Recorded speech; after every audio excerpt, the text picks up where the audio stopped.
I said don't twitch a single muscle, boy, or they'll be hosing your brains off this leather interior. The metallic click of Officer Verona disengaging her Glock's safety pierced the humid night. The barrel hovered mere inches from Brandon Lewis's temple. A decorated combat veteran and millionaire CEO, Brandon didn't flinch. His hands remained rigidly anchored to the steering wheel. "Officer," Brandon replied, his baritone voice a chilling, absolute zero against her manic rage. "You've just made a fatal miscalculation. I'm making one phone call, and your entire life ends tonight." The neon glow of the late-night diner signs bled into the puddles scattered across the cracked asphalt of West 4th Street. It was past 2 in the morning, the kind of hour where the city's facade dropped, revealing its rusted, unforgiving skeleton. Brandon Lewis drove in silence, the low, rhythmic purr of his meticulously restored 1969 midnight blue Chevelle cutting through the heavy, humid air. He had spent 3 years restoring the classic muscle car, a therapeutic project following his honorable discharge from the United States Army Special Operations Command. The vehicle was pristine, a rolling testament to patience and precision, the traits Brandon had honed over a decade of surviving hostile environments from the Korengal Valley to classified operations in regions that didn't officially exist. He was exhausted. Not the physical fatigue of a hard day's work, but the deep, bone-weary exhaustion of a man who had spent the evening navigating the treacherous waters of a high-society charity gala. Brandon had recently launched a logistics company that hired veterans, a venture that had exploded in valuation over the last 18 months. He was wealthy now, though he wore his wealth with the same understated discipline he applied to everything else. He wore a perfectly tailored charcoal Tom Ford suit, the top button of his crisp white shirt undone, his posture impeccable even behind the wheel. The rearview mirror suddenly exploded with the blinding strobe of red and blue lights.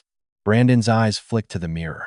A police cruiser was riding his bumper, aggressively close. He hadn't been speeding, his tags were current, his taillights were fully functional. The rhythmic flashing painted the interior of the Chevelle in chaotic bursts of color. With a quiet sigh, Brandon engaged his right turn signal, smoothly decelerating and pulling his vehicle into the well-lit parking lot of a closed auto parts store. He shifted into park, turned off the engine, and rolled down all 4 windows, a standard safety protocol he had drilled into his own mind to ensure complete transparency. He placed both hands firmly on the top of the steering wheel, at the 10 and 2 positions, his long fingers relaxing over the leather grip. In the cruiser behind him, Officer Verona slammed her vehicle into park with unnecessary force.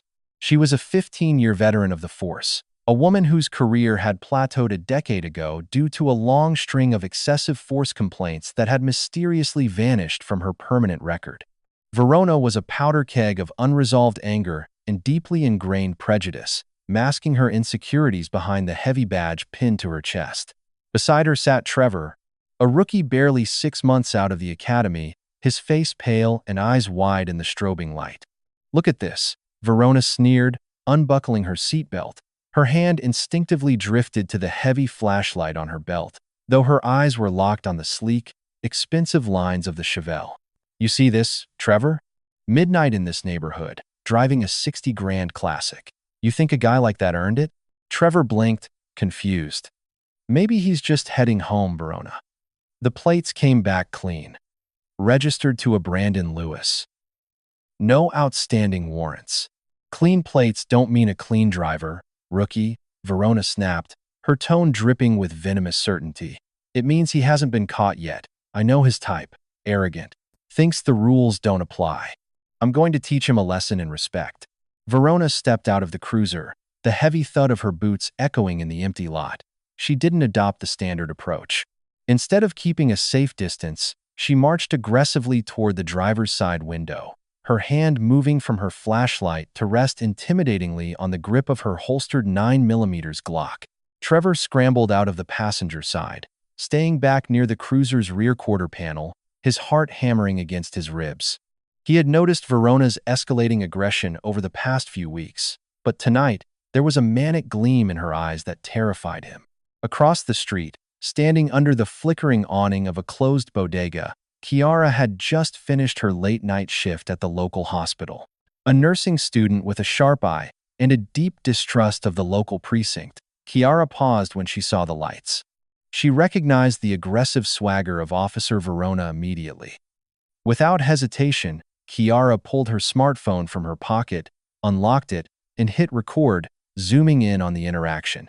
She stepped into the shadows, making sure she had a clear, unobstructed view of the Chevelle and the approaching officer. License and registration. Now, Verona barked, coming to a halt just inches from Brandon's door. She leaned in, shining her heavy tactical flashlight directly into Brandon's eyes, hoping to elicit a flinch, a curse, any reaction she could categorize as combative.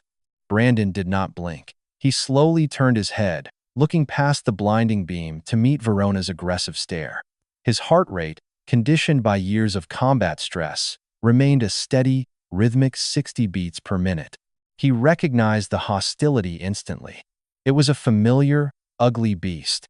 "Good evening, officer," Brandon said, his voice smooth, respectful, but carrying an underlying authority that immediately grated on Verona's nerves. "My license is in my wallet, which is located in my left interior jacket pocket. My registration and proof of insurance are in the glove compartment. I will need to move my hands to retrieve them. How would you like me to proceed?" The clear, articulate, and completely unbothered response infuriated Verona. She expected fear. She expected stuttering. She expected anger. She did not expect a masterclass in de-escalation from a black man in a tailored suit driving a car she could never afford. "I said get your damn license," Verona yelled, stepping back and unlatching the safety strap on her holster. "Stop playing games with me, boy, or I'll drag you out of this car and show you how we handle smart Alex." Trevor took a hesitant step forward. "Verona, he's just telling you where." "Shut up, Trevor." Verona roared over her shoulder. She turned back to Brandon, her face flushing a deep, mottled red. "Keep your hands on the wheel. Don't you dare move. If you reach into that jacket, I will drop you right here." Brandon remained perfectly still. The trap was set. It was the classic, lethal double bind. "Give me your license. Don't move your hands. Reach for it, and you're a threat. Don't reach for it, and you're failing to comply." It was a tactic designed not for law enforcement, but for execution. "Officer," Brandon said calmly, his eyes locked on hers, "you are giving me conflicting orders. I am happy to provide my documentation, but I cannot do so while keeping my hands on the wheel. Please advise. Are you refusing a lawful order?" Verona screamed, drawing her weapon. The metallic scrape of the gun leaving the holster echoed loudly in the quiet night. She pointed the barrel directly at Brandon's temple, her fingers slipping dangerously close to the trigger. "Keep your hands where I can see them, or I swear to God I'll blow your head right off." From the shadows across the street, Kiara gasped, her hands shaking slightly, but she kept the camera steady. The red recording dot blinked like a digital heartbeat, capturing every terrifying second of the confrontation. The nightmare had begun, but Verona had no idea she had just pointed a loaded gun at a man whose restraint was the only thing keeping her alive.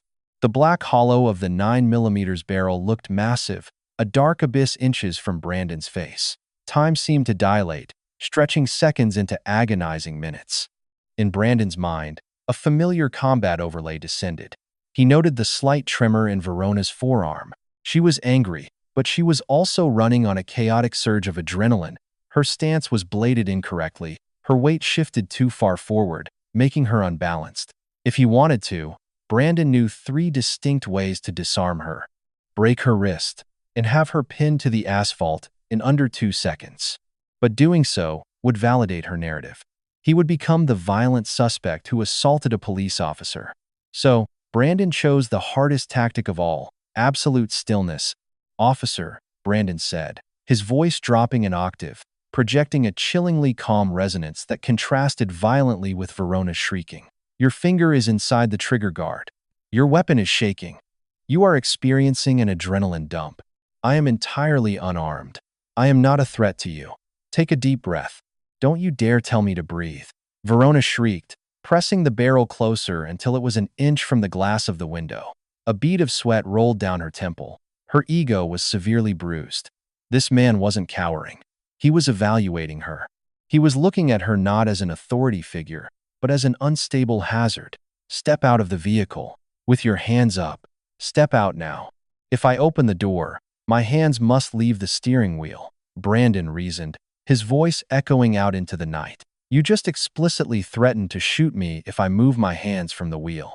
Get out of the car, Verona repeated, completely lost in her own red haze of power and panic. Behind her, Trevor was trembling. The rookie's mind was flashing back to his academy instructors, who had drilled into him the dangers of confusing commands. He could see clearly that the driver was fully compliant, attempting to de-escalate a situation that his training officer was actively trying to ignite into a bloodbath.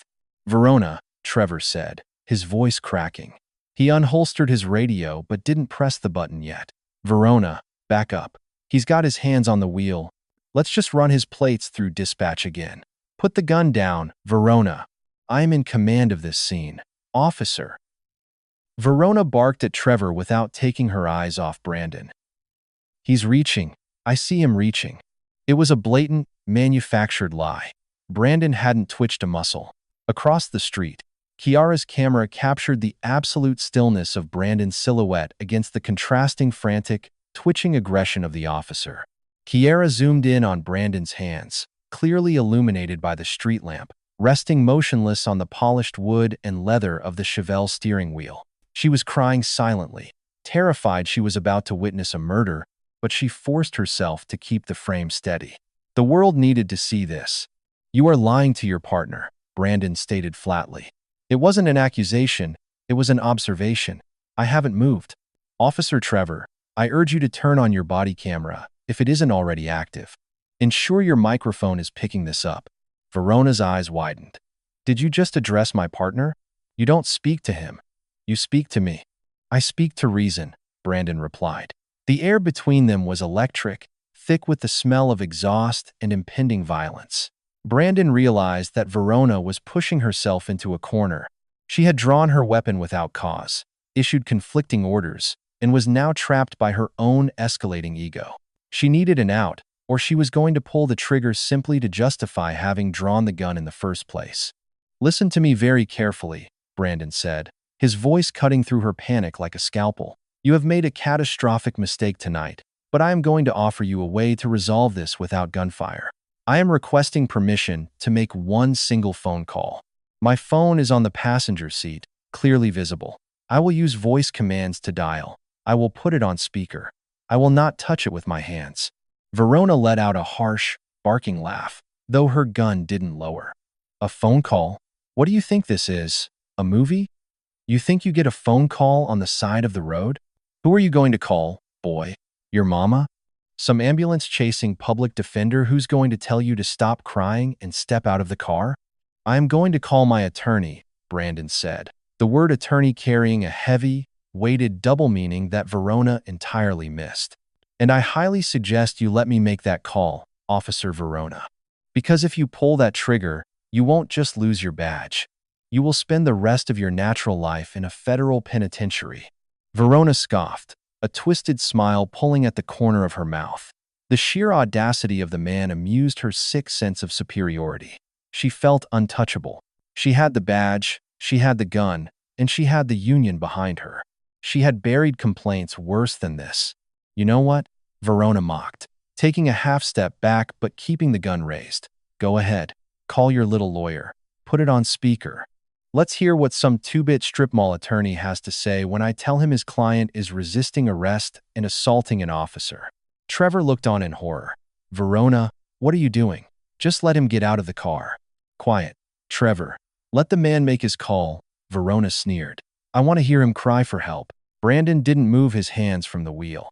He simply turned his head slightly toward the sleek, black smartphone resting on the passenger seat. Siri, Brandon said, his voice steady and clear. The phone lit up, chiming softly. Call Grace. The phone rang loudly through the Chevelle's premium sound system, the digital trill echoing out the open windows and bouncing off the brick walls of the closed auto parts store. Ring. Verona shifted her weight, a smug, contemptuous smirk plastered across her face. She was already composing her incident report in her head. Suspect was belligerent, made furtive movements, requested legal counsel to stall lawful orders. It was a script she had written a dozen times before. She glanced back at Trevor, rolling her eyes to show how utterly unthreatened she was by the man in the suit. Ring. Across the street, Kiara held her breath. Her arms were aching from holding the phone up, but the adrenaline coursing through her veins muted the pain. She realized she wasn't just recording a traffic stop, she was documenting a high-stakes psychological war. The man in the car was operating on a level of strategic calmness that felt almost supernatural. A sharp click sounded through the car speakers. "Lewis," a woman's voice answered. The voice was crisp, authoritative, and completely devoid of sleep, despite it being 2:15 a.m. It wasn't the voice of a weary public defender. It sounded like someone who commanded rooms just by entering them. "Grace," Brandon said calmly. "I apologize for the late hour. I have a situation." "Define the situation, Brandon. Is the package compromised?" Grace asked. Her tone shifted instantly from professional greeting to tactical assessment. Verona frowned. "The package? What kind of lawyer talked like that?" "Hey," Verona yelled toward the phone. "This is Officer Verona of the 42nd Precinct. Your client is currently at gunpoint for refusing to comply with lawful orders. You better tell him to step out of this vehicle before things get lethal." There was a profound, heavy silence on the line. It lasted for exactly 3 seconds. "Officer Verona," Grace's voice echoed through the car, but the tone had changed.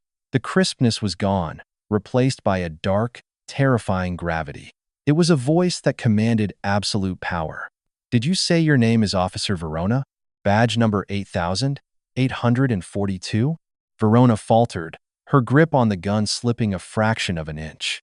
How did the lawyer know her badge number? She hadn't given it. "Yeah, that's right. And who the hell am I speaking to?" "You are speaking to Grace Ellington," the voice said, the name dropping like a physical weight into the humid night. "United States Deputy Attorney General. And the man you currently have a firearm pointed at is Brandon Lewis, a primary civilian contractor for the Department of Justice." Trevor let out a choked gasp, taking 3 rapid steps backward, his hands flying away from his own belt as if it were on fire. The Deputy Attorney General of the United States. He was a rookie, but he wasn't stupid. They had just pulled over a federal phantom. Verona's face drained of color, the arrogant flush replaced by an ashen, sickening gray. This is a trick," she stammered, her voice losing its manic edge, replaced by a pathetic tremble. "You're lying. You're just some lawyer he hired to." "Shut your mouth and listen to me very carefully." "Verona," Grace's voice lashed out like a whip, silencing the officer instantly. "I don't just know your badge number. I know your patrol route. I know about the 3 excessive force complaints your union rep, Detective Markov, buried for you in 2021. And, most importantly, I know exactly where your husband, Zachary, is right now." Verona felt her knees go weak.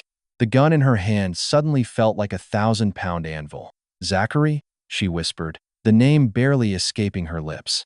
Brandon sat perfectly still, watching the absolute destruction of Verona's ego play out in real time. This was the trap. Brandon wasn't just a successful logistics CEO. His company specialized in tracking and auditing seized assets for the federal government. They followed the money. And for the last 6 months, Brandon's team had been secretly auditing a massive corruption ring operating out of the city's impound lots. A ring orchestrated by Zachary, Verona's husband.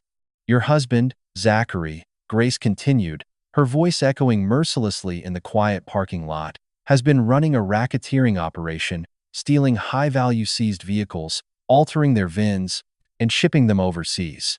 We have been building the RICO case for 8 months. In fact, the very vehicle Mr.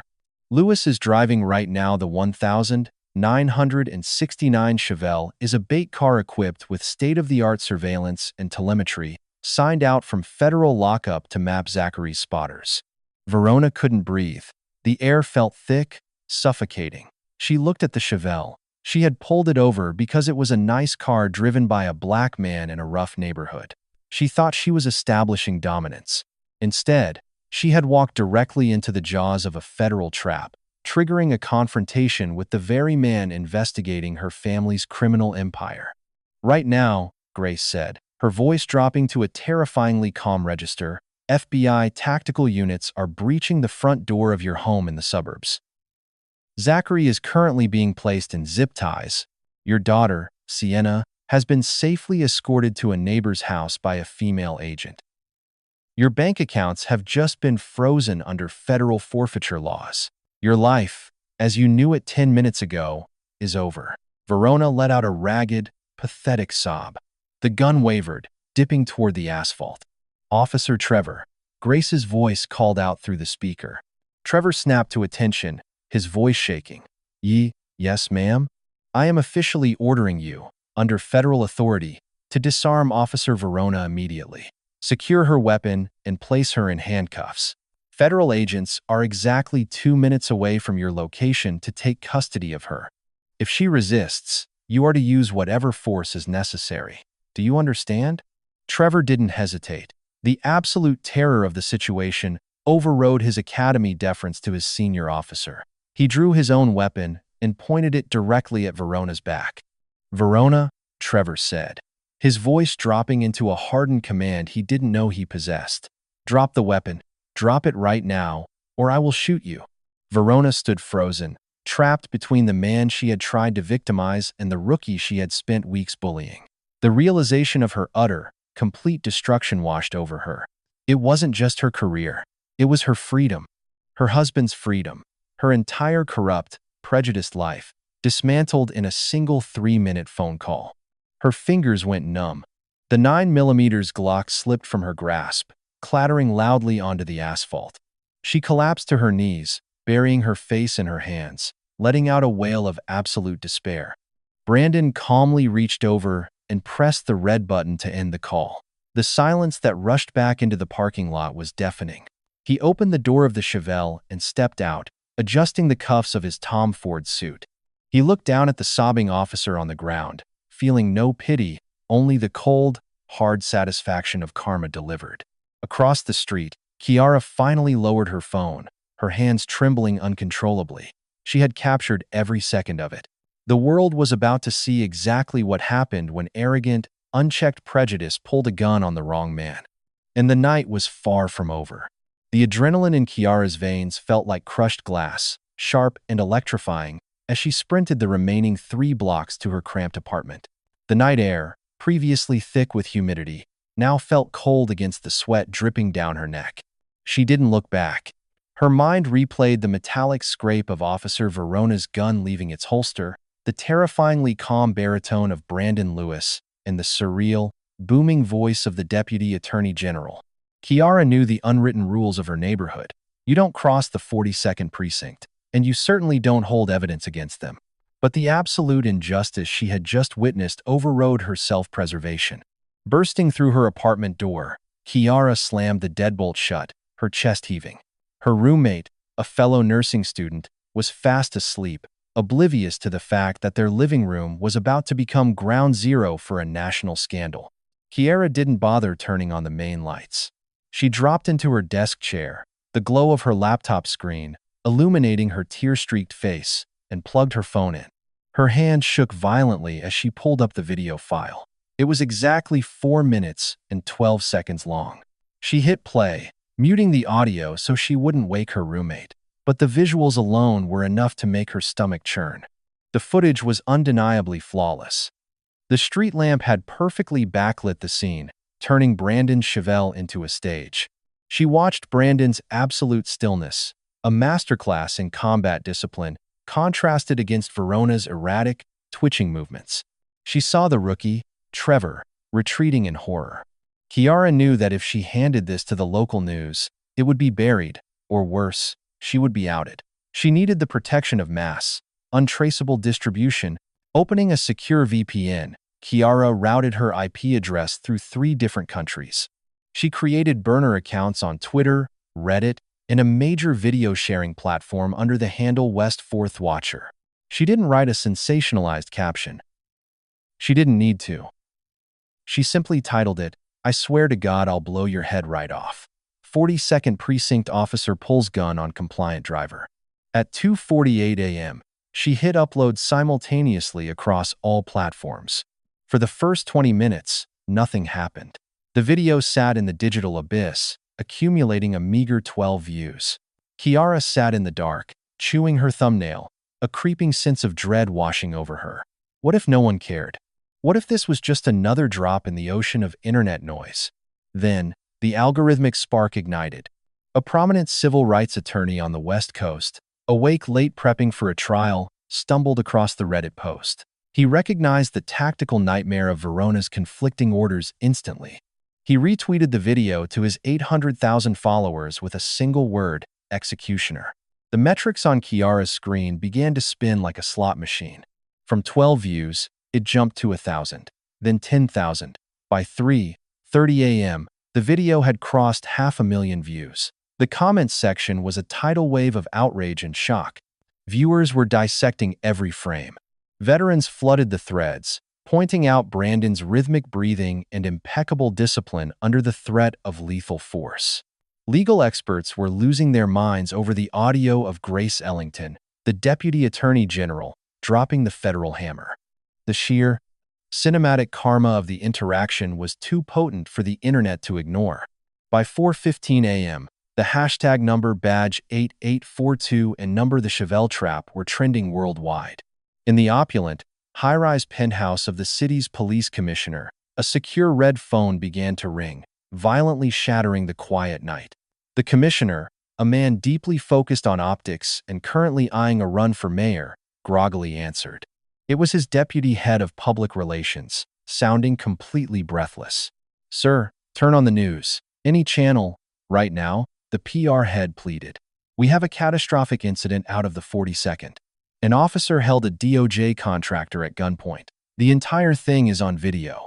It's got 3 million views, sir, and the feds are already involved. The mayor's office is calling on line 2. Back in her dark apartment, Kiara watched the sunrise paint the city skyline in bruised shades of purple and orange. The view counter on the original video hit 10 million. Her phone was completely flooded with notifications from major news networks begging for the raw file, promising anonymity.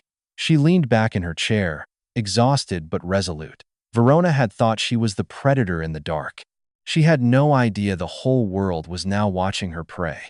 While the internet was busy tearing Officer Verona's life apart, another storm was silently converging on Pier 41, a desolate, industrial stretch of waterfront on the city's edge. Zachary Verona did not look like a criminal mastermind. He looked like a mid-level insurance adjuster, balding, slight of build, wearing a cheap windbreaker over a golf polo. But behind this mundane exterior lay a cunning, greedy mind. For 3 years, Zachary had leveraged his wife's position and her connections with corrupt union bosses to run a highly lucrative shadow impound lot. When the 42nd Precinct seized high-end vehicles from drug busts or shady traffic stops, the paperwork would mysteriously glitch. The cars wouldn't go to the city lot. They would come here, to Zachary's rusted waterfront warehouse, where VIN numbers were scrubbed, and the vehicles were loaded into shipping containers bound for Eastern Europe. Zachary was currently standing under the harsh halogen lights of the warehouse, inspecting the leather interior of a seized 2022 Porsche 911. He was in a fantastic mood. The shipment going out tonight would net him $250,000 in untraceable cryptocurrency. His encrypted burner phone vibrated in his pocket. Zachary frowned. Only 2 people had this number: his overseas buyer and Detective Markov, his wife's union rep, and his inside man. He pulled it out and answered. "We're on schedule." "What's the problem?" "Zachary, you need to run. Right now." Markov's voice was breathless, panicked, stripping away his usual tough guy bravado. "It's over. The whole thing is blown." Zachary froze, his hand tightening on the steering wheel of the Porsche. "What are you talking about? Did customs flag the containers?" "Customs? You idiot. It's the feds," Markov hissed, the sound of sirens wailing in the background of the call. Verona just got arrested by her own rookie on federal orders. She pulled her piece on a guy driving a classic Chevelle. Turned out the guy is a DOJ auditor. The car was a federal bait vehicle. The FBI just breached your front door in the suburbs. They took Sienna to a neighbor's house, and they're tearing your walls apart looking for you. The blood drained entirely from Zachary's face. A bait car. The Chevelle. His spotters had called in a pristine 1969 Chevelle 3 days ago, begging him to greenlight a seizure. He had told them to wait, to track its patterns. Verona must have recognized the description and gone rogue, trying to secure it herself to impress him. She had walked right into a federal snare. "Listen to me," Markov continued, his voice dropping to a desperate whisper. "The deputy AG mentioned you by name on a recorded line. They know about the racketeering. They know about the spotters. I'm wiping my drives and taking early retirement today. Burn the ledger, Zachary. Burn it and disappear, because if they catch you, they're going to bury you under the jail." The line went dead. Panic, pure and unadulterated, seized Zachary's chest. He dropped the phone. He sprinted toward a heavy metal desk in the corner of the warehouse, his dress shoes slipping on the oily concrete. He grabbed a heavy crowbar and smashed open the bottom drawer, pulling out 2 encrypted hard drives and a physical ledger book detailing 3 years of bribes, including Markov's payouts. He shoved them into a duffel bag, grabbed a can of lighter fluid, and doused a nearby trash can, preparing to incinerate the physical evidence. Before he could strike a match, a sound echoed through the cavernous space. Clack, clack, clack. It was the rhythmic, unhurried sound of hard-soled shoes walking on concrete. Zachary spun around, dropping the lighter fluid. The heavy rolling doors of the warehouse hadn't opened, but the smaller side access door was wide open, revealing the dark, foggy night outside. Stepping into the halo of the halogen lights was Brandon Lewis. He was no longer wearing the Tom Ford suit jacket. His crisp white shirt was immaculate, the sleeves rolled up to reveal forearms corded with muscle and faintly marked by old combat scars. He walked with the terrifying grace of a predator that had cornered its prey. Behind him, emerging silently from the shadows, were 6 heavily armed FBI tactical agents, their rifles raised, the red beams of their laser sights instantly painting Zachary's chest in a constellation of deadly dots. "Zachary Verona," Brandon said, his baritone voice echoing off the corrugated steel roof. It was the same voice Kiera's video was currently broadcasting to millions. But here, in the flesh, it carried a physical weight that made Zachary's knees buckle. Who are you?" Zachary stammered, raising his hands slowly, his eyes darting between the tactical lasers and the imposing figure of the veteran. "I am the architect of your ruin," Brandon replied calmly, coming to a halt 10 feet away. He glanced casually at the duffel bag and the lighter fluid. "You were going to burn the ledger. A predictable, albeit messy, contingency plan. I suggest you step away from the desk. You can't do this. This is private property." Zachary shrieked, a pathetic attempt to assert non-existent rights. "You don't have a warrant for this location." Brandon offered a cold, humorless smile. "You are currently standing in an unregistered shadow facility, surrounded by stolen vehicles with altered VINs. Furthermore, the telemetry data from my vehicle, the Chevelle your wife, so graciously attempted to commandeer mapped a direct network of encrypted communications leading straight to the servers in that duffel bag." Brandon took a slow step forward, his dark eyes locking onto Zachary's terrified gaze. "Your wife thought she had power because she carried a badge and a gun. You thought you had power because you hid in the shadows. But power, Zachary, is precision. It is patience. And for the last 6 months, my team has been patiently building a cage perfectly tailored to fit you." Brandon nodded to the lead FBI agent. "Secure the evidence, read him his rights, and get him out of my sight." As the agents moved in, slamming Zachary face first onto the hood of the stolen Porsche to apply the handcuffs, Brandon turned his back. The night was proceeding exactly as he had planned. The predator had become the prey, and the house of cards was finally collapsing. The stark, oppressive chill of the federal holding facility was a world away from the familiar, grimy comfort of the 42nd Precinct's break room. Officer Verona sat on a welded steel bench bolted to the concrete floor of Interrogation Room B. The walls were painted in aggressive, institutional gray. The fluorescent lights overhead buzzed with a high-pitched hum that felt like a drill boring into her skull. She was no longer wearing her uniform. The badge, the heavy-duty belt, the Kevlar vest, all the talismans of her authority had been stripped away. She was dressed in a stiff, ill-fitting orange jumpsuit, paper slippers on her feet. Her hands were cuffed to a heavy steel ring set into the table in front of her. She looked at her reflection in the mirrored glass on the far wall. Her face was haggard, her eyes swollen and red from hours of hysterical crying. She looked exactly like the terrified, broken suspects she had spent 15 years bullying. The heavy steel door clanked open.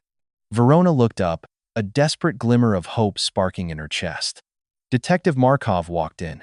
He was a large, imposing man with a thick neck and a permanent scowl. He had been her union representative for a decade, the man who had magically made her excessive force complaints vanish into thin air. He was her shield. Markov, Verona choked out, straining against the handcuffs. Thank God. You have to get me out of here. They can't hold me like this. It was a traffic stop.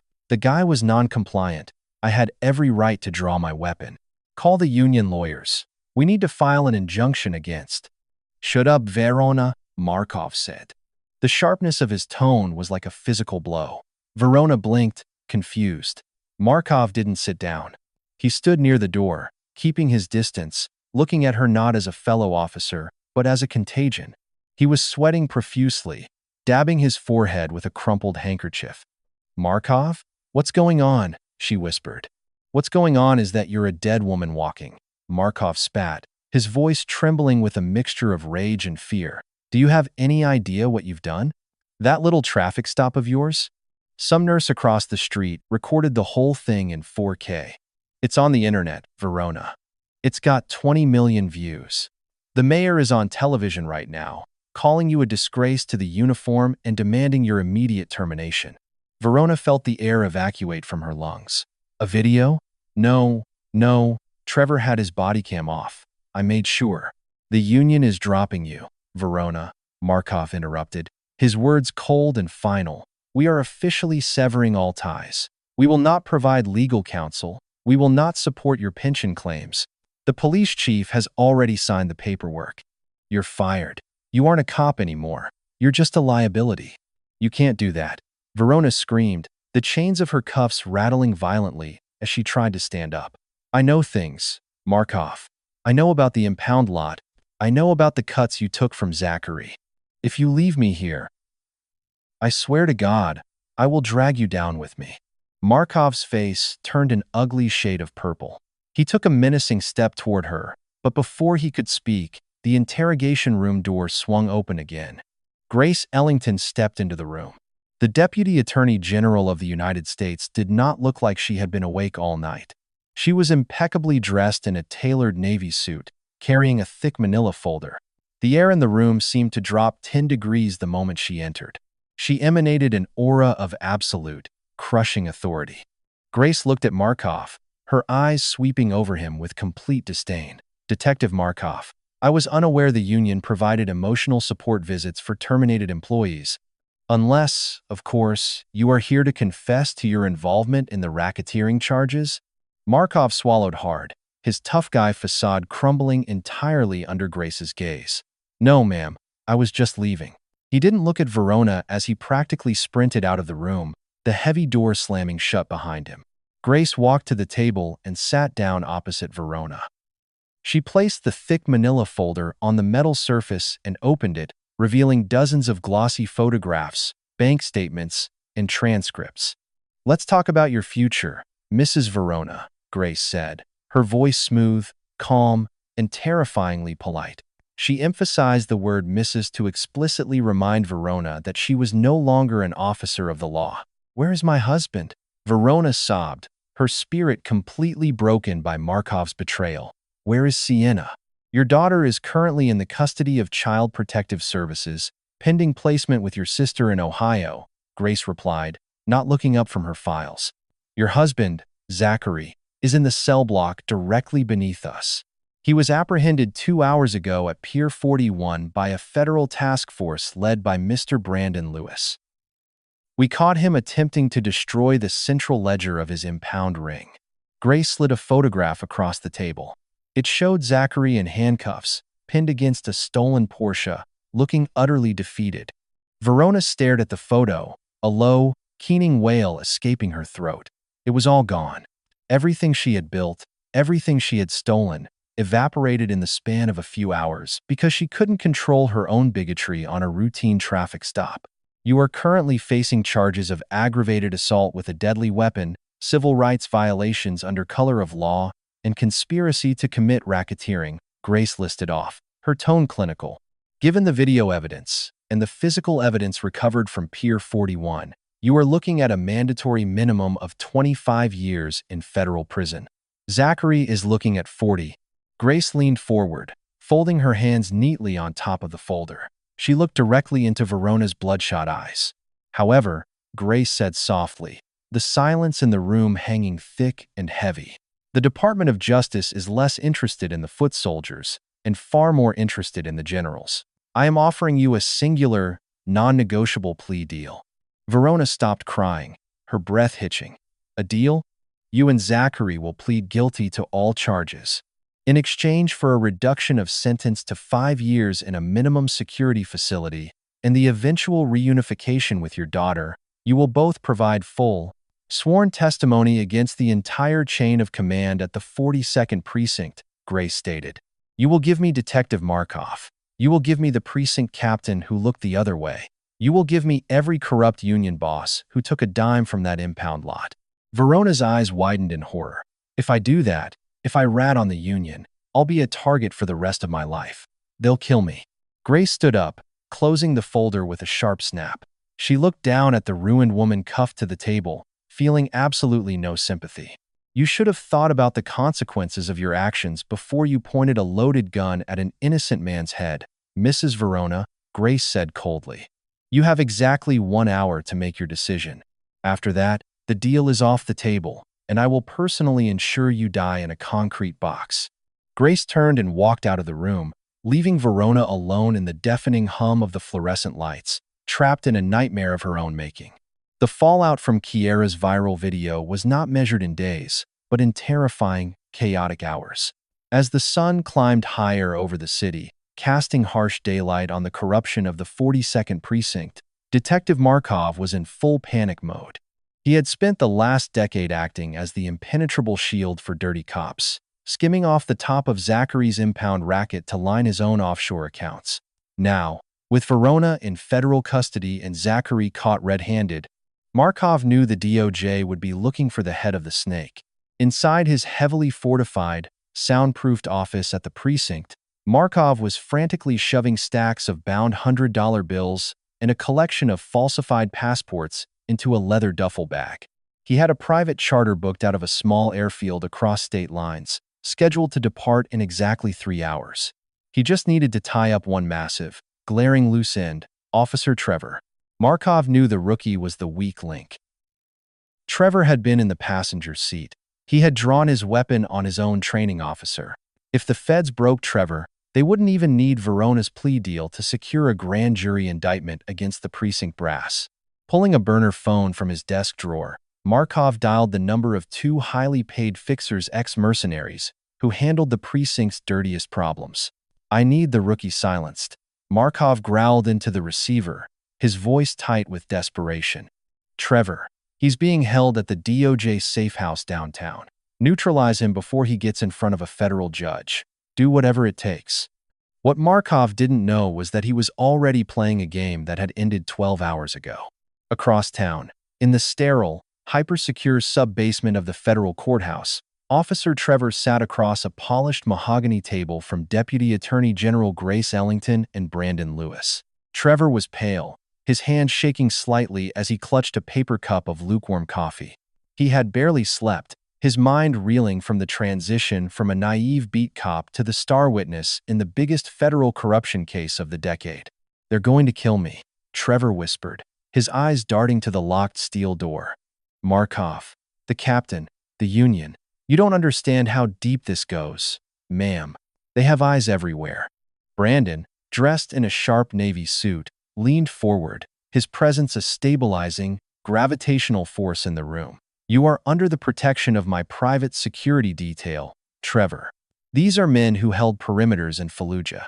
Markov street thugs couldn't breach the lobby of this building with a tank. You are safe, but safety requires absolute transparency. Grace pushed a digital recording device to the center of the table. We know Verona was the muscle on the street, and Zachary was the fence. We need Markov. We need the physical evidence tying his union accounts to the stolen vehicles. Give us that, Trevor, and you walk away clean.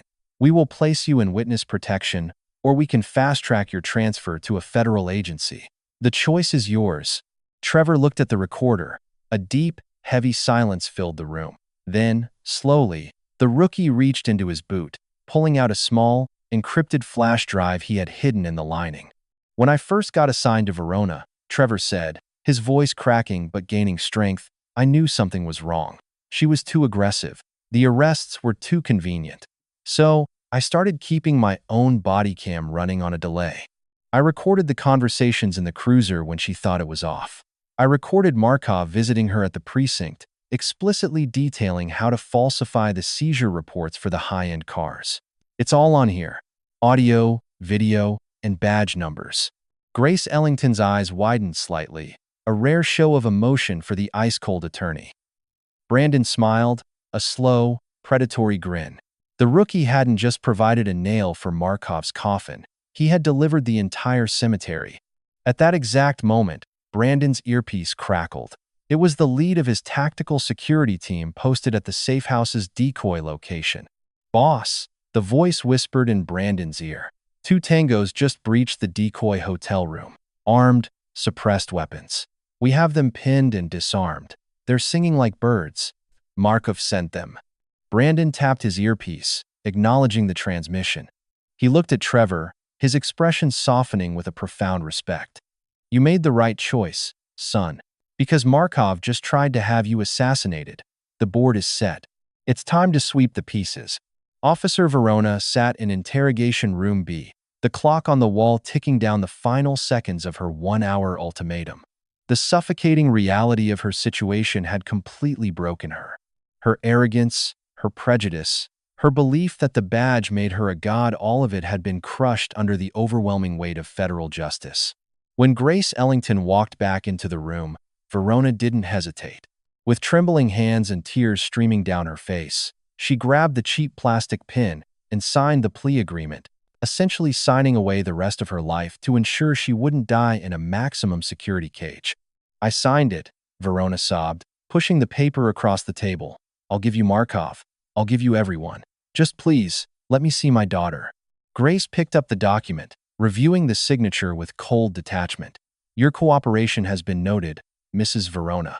However, your testimony against Detective Markov will merely be a formality. Verona looked up, her bloodshot eyes confused. What do you mean?